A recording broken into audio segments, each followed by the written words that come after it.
तो hello everyone, welcome back to my channel. आज है 7 दिसंबर यानी कि रविवार का दिन। तो रविवार को हम लोग पूरे 1 वीक से बनने वाले करंट अफेयर्स के सभी इंपॉर्टेंट क्वेश्चंस का रिवीजन करते हैं। तो आज हम पिछले वीक के दौरान पढ़े गए क्वेश्चंस में से जितने भी इंपॉर्टेंट क्वेश्चंस होंगे सभी को रिवीजन करेंगे और सभी को एमसीक्यूज रूप में देखेंगे, साथ ही सभी को डिटेल में भी डिस्कस करेंगे। तो चलिए स्टार्ट करते हैं आज का सेशन। तो पहला सवाल है, हाल ही में सीबीएसई द्वारा किन कक्षाओं के लिए कौशल शिक्षा को अनिवार्य कर दिया गया है? तो इसका आंसर हो जाएगा ऑप्शन सी, कक्षा 6 से 8 तक। तो दरअसल हाल ही में सीबीएसई द्वारा कौशल शिक्षा को स्कूलों में अनिवार्य कर दिया गया है, यानी कि अनिवार्य विषय बना दिया गया है कौशल शिक्षा को, जो कि शैक्षणिक सत्र 2025-26 से शुरू होगा और कक्षा 6 से 8 तक के लिए होगा। इसका उद्देश्य क्या है? तो स्कूली शिक्षा को केवल जरूरी पाठ्य पुस्तकों तक सीमित नहीं रखकर बल्कि इन्हें वास्तविक जीवन से जुड़ी गतिविधियां आदि सीखने का अवसर प्रदान करना। अगला सवाल है, हाल ही में भारत के प्रधानमंत्री कार्यालय का नाम बदलकर क्या कर दिया गया है? तो आंसर हो जाएगा इसका ऑप्शन बी, सेवा तीर्थ। तो भारत के प्रधानमंत्री कार्यालय के नए परिसर का नाम रखा गया है सेवा तीर्थ। तो प्रधानमंत्री कार्यालय का नया परिसर जाना जाएगा सेवा तीर्थ के नाम से। इसका उद्देश्य क्या है? तो प्रधानमंत्री कार्यालय को जनता के सेवा केंद्र के तौर पर स्थापित करना। इसके अलावा अन्य भी और कुछ नाम बदले गए हैं। ये कौन से हैं? तो दरअसल केंद्रीय सचिवालय का भी नाम बदलकर कर्तव्य भवन कर दिया गया है। इसके अलावा राज्यों के राज्यपाल का जो कार्यालय है, जिसे कि राजभवन के नाम से जाना जाता था, ये अब जाना जाएगा लोक भवन के नाम से। इसके अलावा केंद्र शासित प्रदेशों का जो सरकारी कार्यालय होता है, जिसे जाना जाता था राजभवन, राजनिवास के नाम से, अब जाना जाएगा लोक निवास या फिर निवास कार्यालय के नाम से। अगला सवाल है, भारतीय रिजर्व बैंक के कार्यकारी निदेशक कौन नियुक्त किए गए हैं? तो इसका आंसर हो जाएगा ऑप्शन बी, उषा जानकीरमन। तो दरअसल हाल ही में भारतीय रिजर्व बैंक यानी कि आरबीआई के निदेशक के तौर पर नियुक्त किया गया है उषा जानकीरमन को। लेकिन इनकी नियुक्ति अकेले की नहीं है, हाल ही में कुछ और भी नियुक्तियां हुई थी आरबीआई में निदेशक के तौर पे, कार्यकारी निदेशक के तौर पे, जिनमें की प्रमुख हैं। अब क्यों? तो दरअसल आरबीआई में कार्यकारी निदेशकों की संख्या होती है 10 से 12 तक आमतौर पे। तो अभी इनसे पहले अन्य किनकी नियुक्तियां की गई थी? तो इनमें प्रमुख है सोनाली सेनगुप्ता, इसके अलावा संजय कुमार हंसदा, इसके अलावा केशवन रामचंद्रन, इसके अलावा अजित रत्नाकर जोशी। इसके अलावा अन्य भी हैं जो पहले से थे। इनमें है इंद्राणी भट्टाचार्य, पी वासुदेवन, आर लक्ष्मीकांत राव आदि इनमें शामिल हैं। तो अब आरबीआई का कार्यकारी निदेशक, इसका कार्य क्या होता है, इसे थोड़े शब्दों में जाने। तो दरअसल आरबीआई के सेंट्रल ऑफिस के अलग अलग विभाग होते हैं, इनका नेतृत्व करते हैं ये कार्यकारी निदेशक यानी कि ईडी रैंक के अधिकारी।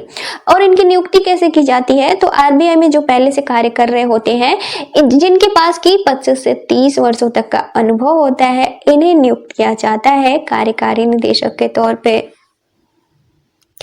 तो आरबीआई को थोड़े शब्दों में जाने तो इसका पूरा नाम हुआ रिजर्व बैंक ऑफ इंडिया यानी कि भारतीय रिजर्व बैंक, और ये भारत के सभी बैंकों का नियमन करता है। इसकी स्थापना की गई थी 1 अप्रैल साल 1935 को, जो कि यंग हिल्टन कमीशन की सिफारिश पे की गई थी। इसका मुख्यालय है मुंबई में और आरबीआई के पहले गवर्नर थे ओसवान स्मिथ, जबकि आरबीआई के पहले भारतीय गवर्नर थे सीडी देशमुख, और वर्तमान गवर्नर है आरबीआई के संजय मल्होत्रा, जो कि 26वें गवर्नर है। 25वें थे शक्तिकांत दास, इसके अलावा 24वें थे उर्जित आर पटेल। अगला सवाल है, हाल ही में इंटरनेशनल मैरीटाइम ऑर्गेनाइजेशन की 34वीं काउंसिल में भारत को कौन सी अवधि के लिए फिर से चुना गया है? आंसर हो जाएगा ऑप्शन बी, 2026 से 27। तो इंटरनेशनल मैरीटाइम ऑर्गेनाइजेशन की 34वीं काउंसिल, तो दरअसल इसका आयोजन किया गया था 24 नवंबर से और चला है 3 दिसंबर तक, यानी कि 3 दिसंबर को संपन्न हुआ है। कहाँ पे किया गया था इसका आयोजन? तो यूनाइटेड किंगडम के लंदन शहर में। अब अगर हम इसे समझे और थोड़े शब्दों में, तो दरअसल आईएमओ की असेंबली जो होती है वो हर 2 वर्षों पे आयोजित की जाती है और इस दौरान काउंसिल, अब काउंसिल क्या होता है इसे समझे। तो दरअसल आईएमओ के जो 176 सदस्य देश होते हैं, इस असेंबली के दौरान ये चुने जाते हैं 40 सदस्यीय काउंसिल, जो कि IMO की असेंबली द्वारा ही चुने जाते हैं। और ये जो 40 सदस्य देश चुने जाते हैं, इसे 3 श्रेणियों में रखा जाता है, A, B और C। और इनमें से जो B श्रेणी है, इस B श्रेणी के लिए भारत को चुना गया है साल 2026 से 27 तक के लिए, जो कि अन्य 40 देशों में भारत भी शामिल रहेगा। तो B कैटेगरी क्या है, इसके बारे में थोड़े शब्दों में जाने। इसमें कैसे देश रखे जाते हैं, तो दरअसल B श्रेणी में ऐसे देश रखे जाते हैं जो कि अंतर्राष्ट्रीय शिपिंग एवं साथ ही समुद्री व्यापार में अहम योगदान देते हैं। इन सदस्यों के निर्वाचन के लिए जो चुनाव हुए थे, इनमें भारत को 169 वोटों में से 154 वोट प्राप्त हुए हैं। इसके बाद भारत इसमें सदस्य के तौर पे यानी कि 40 सदस्यीय काउंसिल में सदस्य के तौर पे निर्वाचित किया गया है 2026 से 27 तक की अवधि के लिए। तो अब IMO क्या है, इसे हम थोड़े शब्दों में और जानें। तो इसका पूरा नाम हुआ इंटरनेशनल मैरीटाइम ऑर्गेनाइजेशन, अंतर्राष्ट्रीय समुद्री संगठन। इसकी स्थापना की गई थी साल 1948 में, लेकिन इसने कार्य करना शुरू किया था साल 1959 में। इसका मुख्यालय है यूनाइटेड किंगडम के लंदन शहर में। इसके सदस्य देश हैं 176, हम पहले भी देखे हैं। और भारत इसका सदस्य बना था साल 1959 में। इसका उद्देश्य क्या है, तो वैश्विक स्तर पे समुद्री परिवहन को सुरक्षित, इसके अलावा स्वच्छ और साथ ही नियमित बनाना। अगला सवाल है, 23वें भारत रसिया शिखर सम्मेलन का आयोजन कहाँ किया जा रहा है, तो इसका आंसर हो जाएगा ऑप्शन A, नई दिल्ली। तो 23वां भारत रशिया शिखर सम्मेलन 2025, तो दरअसल इसका आयोजन किया गया है 4 से 5 दिसंबर तक। कहाँ पे, तो नई दिल्ली में। और इस दौरान रशिया के राष्ट्रपति व्लादिमीर पुतिन भारत के दौरे पे थे, जो कि साल 2022 के बाद व्लादिमीर पुतिन की पहली बार भारत यात्रा थी। इसका उद्देश्य क्या था, तो भारत रशिया रणनीतिक साझेदारी को मजबूती देना, इसके अलावा द्विपक्षीय सहयोग को बढ़ावा देना, जैसे कि रक्षा, ऊर्जा, व्यापार, विज्ञान, संस्कृति। और सम्मेलन के दौरान कुछ द्विपक्षीय और साथ ही वाणिज्यिक समझौतों पे हस्ताक्षर भी होने की उम्मीद है। अगला सवाल है, काशी तमिल संगमम 4.0 की शुरुआत कहाँ की गई है, तो उसका आंसर हो जाएगा ऑप्शन बी, वाराणसी। तो काशी तमिल संगमम 4.0 ये है क्या, इसे हम जानते हैं। तो दरअसल इसका आयोजन शुरू हुआ है 2 दिसंबर से और ये चलेगा 15 दिसंबर तक। किसके द्वारा इसका आयोजन करवाया जा रहा है, तो भारत सरकार, साथ ही शिक्षा मंत्रालय, इसके अलावा सहयोगी संस्थाएं हैं इसमें, बनारस हिंदू यूनिवर्सिटी और साथ ही IIT मद्रास के द्वारा। इसके अलावा इसका उद्घाटन कहाँ पे किया गया है, तो उत्तर प्रदेश के वाराणसी शहर में किया गया। इसका समापन कहाँ किया जाएगा, तो तमिलनाडु में। इसका विषय है तमिल भाषा और संस्कृति को सीखे। अब इसका उद्देश्य क्या है, तो दरअसल उत्तर और साथ ही दक्षिण भारत के बीच संस्कृति, साथ ही इसके अलावा भाषा, साथ ही अन्य क्षेत्रों को जोड़ने का प्रयास करना। और उत्तर प्रदेश के काशी के 300 छात्रों को तमिलनाडु भेजा जाएगा इस दौरान, ताकि तमिल भाषा, इसके अलावा संस्कृति और शिक्षा देख सके ये छात्र। और साथ ही तमिलनाडु के 1400 प्रतिनिधियों का काशी आगमन भी होगा। अगला सवाल है, हाल ही में सुल्तान अजलान शाह कप के 31वें संस्करण का खिताब किसने जीता है, तो इसका आंसर हो जाएगा ऑप्शन सी, बेल्जियम। तो सुल्तान अजलान शाह कप 2025, तो सुल्तान अजलान शाह कप ये संबंधित किस खेल से है, ये भी हम जानेंगे आगे। पहले जानते हैं साल 2025 में इसके आयोजन के बारे में, साथ ही इसका विजेता कौन बना है। तो दरअसल साल 2025 में इसका 31वें संस्करण का आयोजन किया गया। इसके कहाँ किया गया इसका आयोजन, तो मलेशिया में। कब, तो 23 से 30 नवंबर तक। और इसमें 6 टीमों ने भाग लिया था। ये 6 टीमें थी, भारत, बेल्जियम, कनाडा, इसके अलावा जर्मनी, आयरलैंड और मलेशिया। और इसके अलावा उप विजेता रही है भारतीय टीम। और भारत ने दरअसल इसमें 5 बार खिताब भी जीता है। कब, तो साल 1985 में, इसके अलावा 1991, फिर 1995, फिर 2009 और 2010। लेकिन 2010 में भारत संयुक्त विजेता रहा था दक्षिण कोरिया के साथ। लेकिन अब सुल्तान अजलान शाह कप संबंधित किस खेल से है, तो दरअसल यह अंतर्राष्ट्रीय पुरुष हॉकी टूर्नामेंट है। और इसकी शुरुआत की गई थी साल 1983 में, जो कि मलेशिया में की गई थी। और इसका आयोजन किया जाता है मलेशिया हॉकी संघ के द्वारा, यानी कि इसका आयोजन करवाया जाता है। और इसका नाम कैसे हुआ, सुल्तान अजलान शाह कप, तो दरअसल मलेशिया के सुल्तान थे अजलान शाह, इनके नाम पे इसका रखा गया है नाम, सुल्तान अजलान शाह कप। अगला सवाल है, हाल ही में भारत को यूनेस्को के कार्यकारी बोर्ड में किस अवधि के लिए चुना गया है फिर से, तो इसका आंसर हो जाएगा ऑप्शन सी, 2025 से 2029। तो भारत को यूनेस्को के कार्यकारी बोर्ड में फिर से चुना गया है। इसका मतलब ये कि भारत पहले भी शामिल था। कब था? तो साल 2021 से 25 तक की अवधि के लिए। और अब जो फिर से शामिल किया गया है कब से कब तक के लिए रहेगा? तो 2025 से 29 तक की अवधि के लिए। अब ऐसा क्यों? पहले भी 4 वर्षों के लिए, अब भी 4 वर्षों के लिए। तो इसे हम जानते हैं आगे। तो अब पहले जानते हैं यूनेस्को के कार्यकारी बोर्ड को। तो दरअसल इसे हम थोड़े शब्दों में जानेंगे। तो यूनेस्को के कार्यकारी बोर्ड का दरअसल 3 अंग होता है। यह 3 अंग कौन से हैं? तो जनरल कॉन्फ्रेंस, इसके अलावा कार्यकारी बोर्ड जिसकी हम बात कर रहे हैं, जिसमें कि भारत को शामिल किया गया है, और तीसरा है सेक्रेटेरिएट, इसका मतलब सचिवालय। इसमें सदस्य देश कितने होते हैं अब कार्यकारी बोर्ड में? इस तो 58 होते हैं, जो कि जनरल कॉन्फ्रेंस द्वारा चुने जाते हैं। इसका मतलब ये कि यूनेस्को का ये जो पहला अंग है इसके द्वारा। और इसका कार्यकाल कब तक के लिए होता है? तो 4 वर्षों के लिए।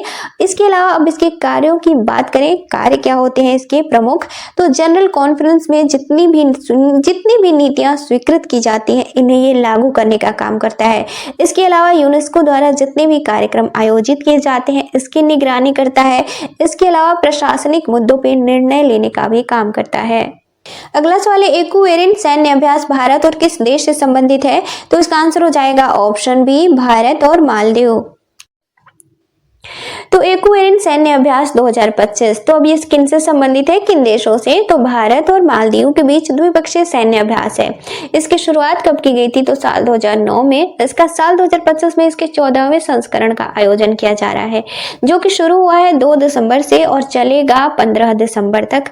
कहाँ पे किया जा रहा है इसका आयोजन? तो भारत के राज्य केरला के राजधानी जो है तिरुवनंतपुरम, यहाँ पे किया जा रहा है। इसका उद्देश्य क्या है? तो दोनों देशों की सेनाओं के बीच रक्षा सहयोग और साथ ही तालमेल को बढ़ावा देना।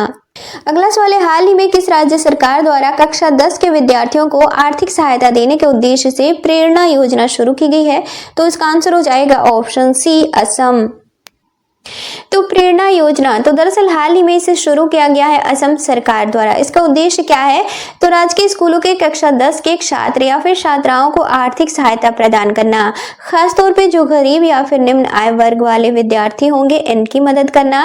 और राज्य के लगभग 4.4 लाख विद्यार्थी इससे लाभान्वित होंगे, यानी कि इस योजना से। और प्रत्येक छात्र को कितनी राशि दी जाएगी अब इस योजना के तहत? तो 300 रुपए दिए जाएंगे प्रति माह 4 महीने तक। अगला सवाल है, हाल ही में ऑक्सफोर्ड डिक्शनरी द्वारा किस शब्द को 2025 का शब्द चुना गया है? तो इसका आंसर हो जाएगा ऑप्शन बी, रेजबेट। तो ऑक्सफोर्ड डिक्शनरी द्वारा दरअसल हाल ही में साल 2025 के लिए शब्द चुना गया है, यानी कि वर्ड ऑफ द ईयर चुना गया है रेजबेट को। और इससे पहले भी अन्य डिक्शनरियों द्वारा चुना गया था कुछ शब्द, यानी कि कुछ और इम्पोर्टेंट शब्द हैं। तो दरअसल कोलिंस डिक्शनरी द्वारा हाल ही में चुना गया था वर्ड ऑफ द ईयर 2025 के लिए वाइब कोडिंग शब्द को। इसके अलावा कैम्ब्रिज डिक्शनरी द्वारा वर्ड ऑफ द ईयर चुना गया था पैरा सोशल वर्ड को। अगला सवाल है, हाल ही में बिहार विधानसभा के अध्यक्ष कौन नियुक्त किए गए हैं? तो इसका आंसर हो जाएगा ऑप्शन ए, प्रेम कुमार। तो बिहार विधानसभा के दरअसल हाल ही में नए अध्यक्ष नियुक्त किए गए हैं प्रेम कुमार। तो प्रेम कुमार के बारे में थोड़ा और जानें। तो दरअसल ये 9 बार विधायक के तौर पर निर्वाचित हो चुके हैं अभी तक, जो कि गया सीट से हुए हैं, जो जिसे कि गया को अब वर्तमान में जाना जाता है गया जी के नाम से। तो बिहार विधानसभा, इसे थोड़ा और जाने तो इसकी स्थापना की गई थी साल 1937 में। और बिहार विधानसभा में सीटें कितनी हैं? तो 243। और बिहार विधानसभा के पहले अध्यक्ष कौन थे? तो रामदयालु सिंह थे, जिनका कार्यकाल था 23 जुलाई साल 1937 से 11 नवंबर साल 1944 तक। वाले हाल ही में भारत और एशियन डेवलपमेंट बैंक के बीच समझौता कितनी राशि के लोन के लिए किया गया है? तो इसका आंसर हो जाएगा ऑप्शन डी, $800 मिलियन। तो भारत और एशियन डेवलपमेंट बैंक यानी कि एडीबी के बीच दरअसल हाल ही में लोन के लिए समझौता किया गया है। क्यों? तो 3 परियोजनाओं के लिए। और कितनी राशि के लिए? तो $800 मिलियन के लिए। और ये 3 परियोजनाएं अब कौन सी होंगी? तो महाराष्ट्र का पावर डिस्ट्रीब्यूशन, इसके अलावा इंदौर मेट्रो रेल प्रोजेक्ट, इसके अलावा गुजरात स्किल्स डेवलपमेंट प्रोग्राम। तो अब एडीबी है क्या, इसे थोड़े शब्दों में और जाने तो इसका पूरा नाम हुआ एशियन डेवलपमेंट बैंक। इसकी स्थापना की गई थी 19 दिसंबर साल 1966 को। इसके सदस्य देश हैं वर्तमान में 68। इसका मुख्यालय है फिलीपींस के शहर मनीला में और इसके वर्तमान अध्यक्ष हैं मसातो कांडा।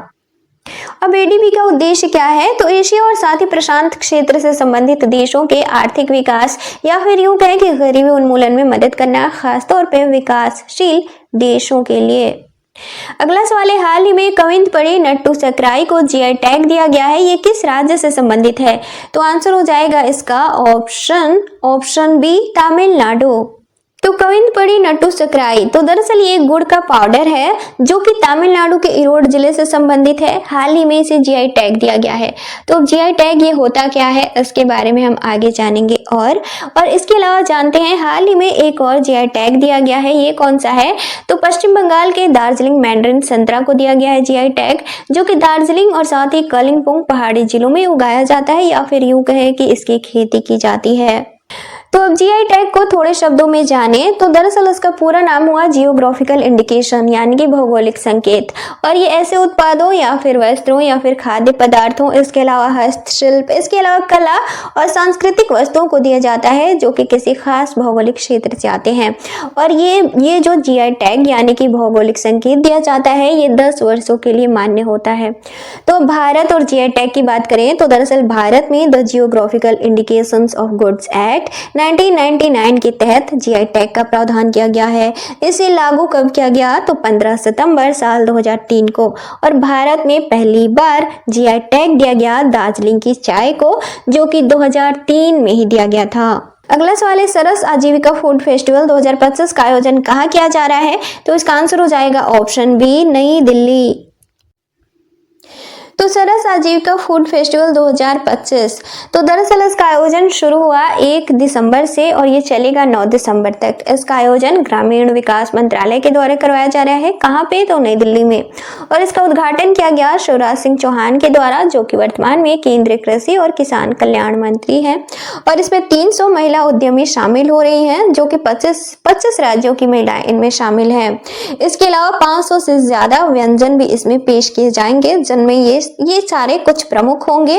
बिहार के जैसा कि लिट्टी चोखा, इसके अलावा हैदराबाद का दम बिरयानी, इसके अलावा मक्के की रोटी, सरसों का साग पंजाब का, इसके अलावा उत्तर पूर्व के मोमोज या फिर बंगाली हिलसा करी आदि शामिल हो जाएंगे, यानी कि इनका प्रदर्शन किया जाएगा। इसका उद्देश्य क्या है? तो ग्रामीण महिलाओं को स्वरोजगार के अवसर प्रदान करना, साथ ही इन्हें आत्मनिर्भर बनाना, इसके अलावा देश की खाद्य संस्कृति और साथ ही पारंपरिक व्यंजनों को प्रदर्शित करना। अगला सवाल है, एशिया पावर इंडेक्स 2025 में भारत कौन से स्थान पे है? तो इसका आंसर हो जाएगा ऑप्शन ए, तीसरे। तो एशिया पावर इंडेक्स 2025 तो अब एशिया पावर इंडेक्स है क्या? तो दरअसल ये एशिया प्रशांत क्षेत्र के देशों की ओवरऑल पावर का आकलन करता है और साल 2025 में इसके 7वें संस्करण को जारी किया गया है। किसके द्वारा? तो ऑस्ट्रेलिया की लोवी इंस्टीट्यूट के द्वारा। इसमें 27 देशों को शामिल किया गया था और ये इंडेक्स जारी किया जाता है 8 मानकों पे, यानी कि 8 मानकों के तहत इन देशों का आकलन किया जाता है। इसके अलावा 131 संकेतकों पे ये जारी किया जाता है। तो अब ये 8 मानक कौन से होते हैं? तो आर्थिक क्षमता, इसके अलावा सैन्य क्षमता या फिर क्षमता से निपटने की योग्यता, इसके अलावा भविष्य के संसाधन, इसके अलावा आर्थिक रिश्ते, इसके अलावा सुरक्षा नेटवर्क या फिर गठबंधन, इसके अलावा कूटनीतिक प्रभाव, इसके अलावा सांस्कृतिक प्रभाव। अब इसमें टॉप 10 देश कौन से रहे हैं इस इंडेक्स में 2025 के लिए? तो पहले पे रहा है अमेरिका, दूसरे पे चाइना, तीसरे पे भारत, चौथे पे जापान, 5वें पे रसिया, 6ठे पे ऑस्ट्रेलिया, 7वें पे दक्षिण कोरिया, 8वें पे सिंगापुर, 9वें पे इंडोनेशिया और 10वें पे मलेशिया। अगला सवाल है, हाल ही में पंजाब नेशनल बैंक द्वारा अपनी पहली महिला ब्रांड एम्बेसडर के तौर पे किसे नियुक्त किया गया है? तो आंसर हो जाएगा ऑप्शन बी, हरमनप्रीत कौर। तो दरअसल पंजाब नेशनल बैंक द्वारा हाल ही में अपना ब्रांड एम्बेसडर नियुक्त किया गया है। किसे? तो हरमनप्रीत कौर को। और हरमनप्रीत कौर पंजाब नेशनल बैंक की ब्रांड एम्बेसडर बनने वाली अभी तक की पहली महिला है।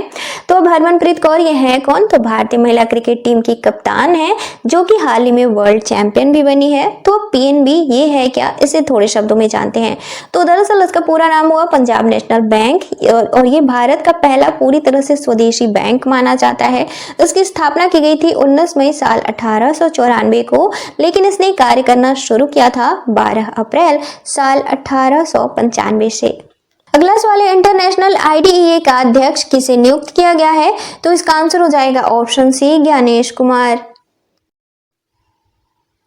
तो दरअसल हाल ही में भारत के मुख्य चुनाव आयुक्त ज्ञानेश कुमार को इंटरनेशनल आईडीईए का अध्यक्ष चुना गया है, जो कि साल 2026 के लिए चुने गए हैं। तो इंटरनेशनल आईडीईए ये है क्या, इसे हम थोड़े शब्दों में जाने तो इसका पूरा नाम हुआ international institute for democracy and electoral assistance. इसकी स्थापना की गई थी साल 1995 में। अब इसका कार्य क्या होता है, ये होता क्या है दरअसल ये दुनिया में लोकतंत्र को बेहतर या फिर यूं कहें कि मजबूत और साथ ही उत्तरदायी बनाने के लिए काम करता है और इसके सही संचालन के लिए कुछ प्रमुख क्षेत्रों पे काम करता है, जैसे कि चुनावी प्रक्रिया इनमें शामिल होता है। इसके अलावा संविधान निर्माण, साथ ही लोकतंत्र का मूल्यांकन करना, यानी कि ये देखना कि देशों में लोकतंत्र की स्थिति कैसी है। इसके अलावा रणनीतिक सहभागिता और शासी प्रतिनिधित्व, इसके अलावा डिजिटलीकरण और साथ ही जलवायु परिवर्तन। अब इसका मुख्यालय कहाँ है, तो स्वीडन की राजधानी स्टॉकहोम में। इसमें देश कितने हैं, तो 35 से ज्यादा हैं वर्तमान में। इसका उद्देश्य क्या है, तो जैसे कि हम पहले भी देख चुके हैं, दुनिया में लोकतांत्रिक संस्थाओं, इसके अलावा चुनावी प्रक्रियाओं और साथ ही लोकतांत्रिक अभ्यासों को मजबूती देना या फिर मजबूत करना, जिसे हम पहले ऊपर जान चुके हैं थोड़े शब्दों में। अगला सवाल है, हाल ही में यूएनएफपीए अवार्ड 2025 में व्यक्तिगत श्रेणी अवार्ड से किस भारतीय को सम्मानित किया गया है, तो इसका आंसर हो जाएगा ऑप्शन बी, वर्षा देशपांडे। तो यूएनएफपीए अवार्ड 2025, तो दरअसल ये 2 श्रेणियों के लिए अवार्ड दिया जाता है, इसे हम आगे जानेंगे। और यूएनएफपीए अवार्ड के बारे में पहले जानते हैं 2025 में किसे दिया गया है, क्यों दिया गया है। तो दरअसल यूएनएफपीए अवार्ड 2025 से 2 श्रेणियों में दिया गया है अवार्ड। तो व्यक्तिगत श्रेणी के लिए दिया गया है भारत की वर्षा देशपांडे को, जो कि भारत के महाराष्ट्र राज्य के सतारा जिले की रहने वाली है। इसके अलावा संस्थागत श्रेणी में दिया गया है आईयूएसएसपी को। अब ये क्या है, कैसी संस्था है, इससे भी हम जानेंगे आगे। तो वर्षा देशपांडे को और जाने, तो दरअसल इन्हें पिछले 35 वर्षों से महिलाओं के अधिकार, इसके अलावा लिंग आधारित भेदभाव के खिलाफ इनके कार्यों के लिए यह अवार्ड दिया गया है। और साथ ही साल 1990 में इन्होंने दलित महिला विकास मंडल की स्थापना भी की थी, जो कि दलित और साथ ही निम्न आय वर्ग से आने वाली महिलाओं के सशक्तिकरण और साथ ही आर्थिक आत्मनिर्भरता, इसके अलावा जागरूकता और सामाजिक न्याय के लिए काम करता है। इसके अलावा अब और बात करें तो दरअसल ये अवार्ड तीसरी भारतीय है ये पाने वाली वर्षा देशपांडे।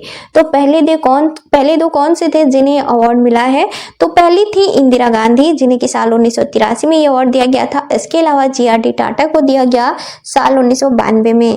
तो यूएनएफपीए ये अवार्ड है क्या आखिर, तो दरअसल ये एक अंतर्राष्ट्रीय सम्मान है जो कि यूनाइटेड नेशंस पॉपुलेशन फंड के द्वारा दिया जाता है। इसकी शुरुआत की गई थी साल 1981 में, पहली बार दिया गया था साल 1983 में, और 2 श्रेणियों में दिया जाता है, जैसे कि हम पहले भी देखे हैं, संस्थागत और इसके अलावा व्यक्तिगत। तो व्यक्तिगत में जिन्हें दिया गया है वर्षा देशपांडे को, इनके बारे में हम डिटेल में जान चुके हैं। तो संस्थागत श्रेणी में दिया गया है जिसे, यानी कि आईयूएसएसपी को। ये क्या है, तो दरअसल इसका पूरा नाम हुआ international union for the scientific study of population. तो दरअसल ये है क्या, तो ये जनसंख्या से जुड़े मुद्दों पे काम करता है और वैश्विक संस्था है ये। हाल ही में 15वें अंतर्राष्ट्रीय रेत कला महोत्सव का आयोजन कहाँ किया गया है, तो इसका आंसर हो जाएगा ऑप्शन ए, ओडिशा। तो 15वां अंतर्राष्ट्रीय रेत कला महोत्सव 2025, तो दरअसल इसका आयोजन किया गया था 2 से 5 दिसंबर तक। कहाँ पे, तो उड़ीसा में। और देश विदेश के इसमें लगभग 140 कलाकारों ने भाग लिया था। इसके ब्रांड एम्बेसडर थे सुदर्शन पटनायक, जो कि भारतीय रेत कलाकार हैं। इसका विषय क्या था, तो पर्यावरण, इसके अलावा सांस्कृतिक विरासत, इसके अलावा सामाजिक जागरूकता।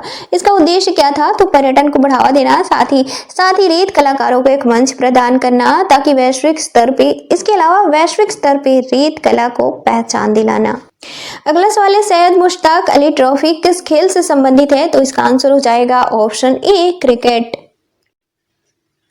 तो सैयद मुश्ताक अली ट्रॉफी 2025, तो दरअसल ये क्रिकेट से संबंधित है, जिसका आयोजन किया जा रहा है 26 नवंबर से और चलेगा 18 दिसंबर तक, और इसमें टीमें भाग ले रही हैं 38। तो अब सैयद मुश्ताक अली ट्रॉफी के बारे में थोड़ा और जाने, तो ये घरेलू क्रिकेट प्रतियोगिता है एक।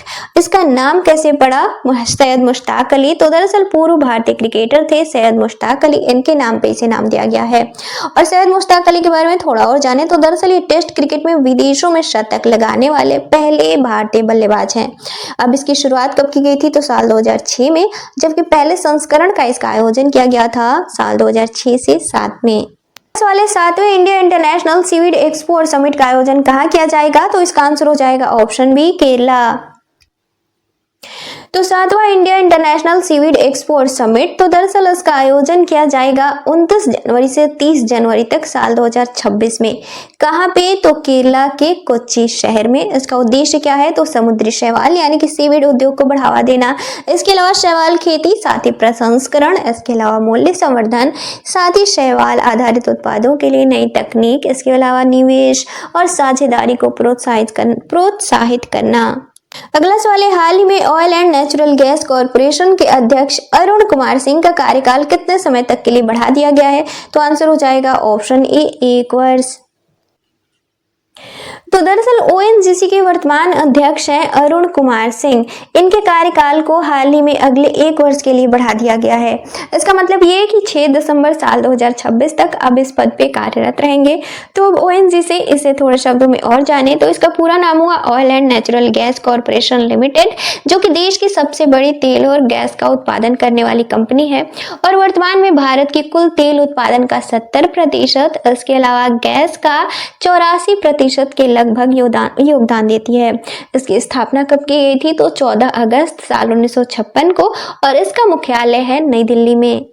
अगला सवाल है, हाल ही में महिलाओं की हत्या के लिए उम्र कैद की सजा का प्रावधान किस देश द्वारा किया गया है? तो इसका आंसर हो जाएगा ऑप्शन सी, इटली। तो दरअसल हाल ही में यूरोपीय देश इटली में एक नया कानून पारित किया गया है, जिसके तहत देश में महिलाओं या फिर लड़कियों की हत्या को विशेष अपराध माना गया है और इसके लिए उम्र कैद की सजा का प्रावधान किया गया है। इसका उद्देश्य क्या है? तो महिलाओं के खिलाफ लिंग आधारित हिंसा को रोकना। और आज के सेशन का लास्ट क्वेश्चन है, भारत का पहला कोरल रीफ रिसर्च सेंटर कहाँ बनाया जाएगा? तो इसका आंसर हो जाएगा ऑप्शन ए, अंडमान। तो दरअसल भारत का पहला कोरल रीफ रिसर्च सेंटर स्थापित किया जाएगा अंडमान निकोबार द्वीप समूह में। इस पे लागत कितनी आएगी? तो 120 करोड़ रुपए। और यह सेंटर पर्यावरण, वन और साथ ही जलवायु परिवर्तन मंत्रालय के तहत कार्य करेगा। इसका उद्देश्य क्या है? तो देश के कोरल रीफ पारिस्थितिकी तंत्र पर वैज्ञानिक तरीके से शोध करना, इसके अलावा इनकी सेहत, साथ ही जैव विविधता, साथ ही प्रजातियों आदि की निगरानी करना।